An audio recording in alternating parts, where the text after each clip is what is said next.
नमस्कार। आपका मेरे चैनल में स्वागत है। किसी गांव में एक ब्राह्मण और एक ब्राह्मणी रहते थे। ब्राह्मण देव का नियम था कि वह हर रोज़ पीपल की पूजा किया करते थे।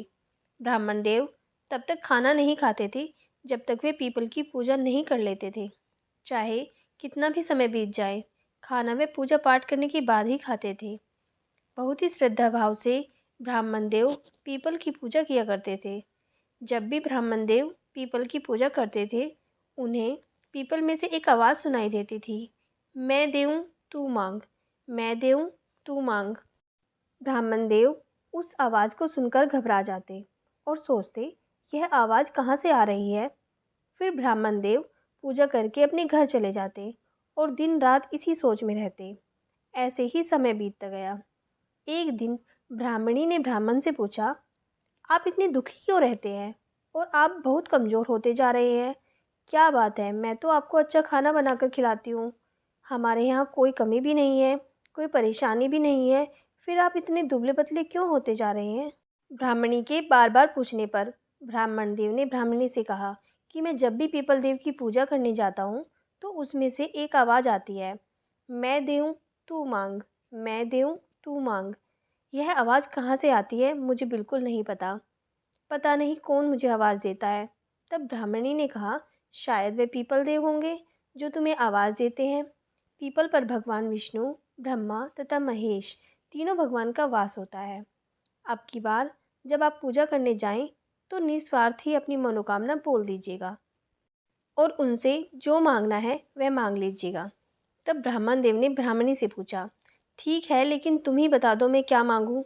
तब ब्राह्मणी ने कहा, आप उनसे कहना 16 साल की काया दे, 1000 माया दे, पोते पोती का परिवार दे और सारी सुख सुविधा दे। आप यह सब बोल देना। ब्राह्मण देव ने कहा, ठीक है, मैं ऐसे ही बोल दूंगा।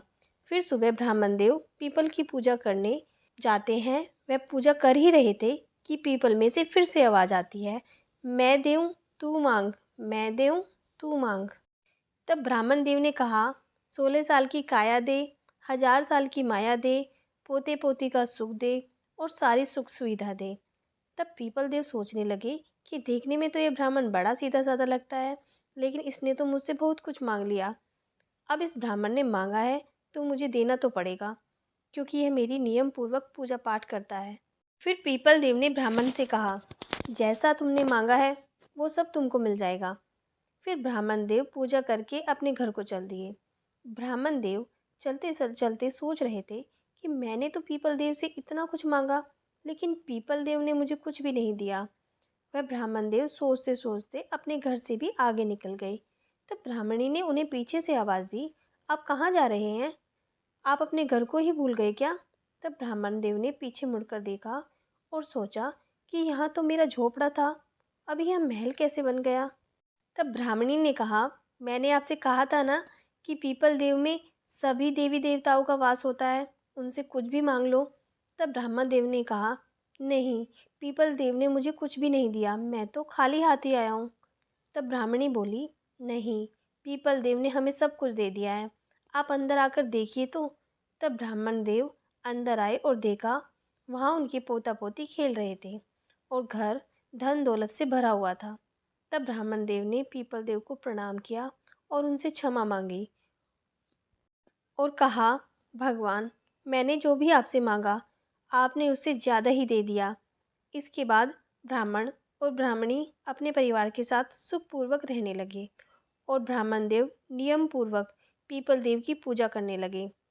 हे पीपल देव, जैसे उस ब्राह्मण देव पर अपनी कृपा की, वैसे ही अपने सभी भक्तों पर कृपा बनाए रखना। जय हो पीपल देव की। अगर आपको वीडियो पसंद आई हो तो कृपया लाइक और सब्सक्राइब करना ना भूलें। धन्यवाद।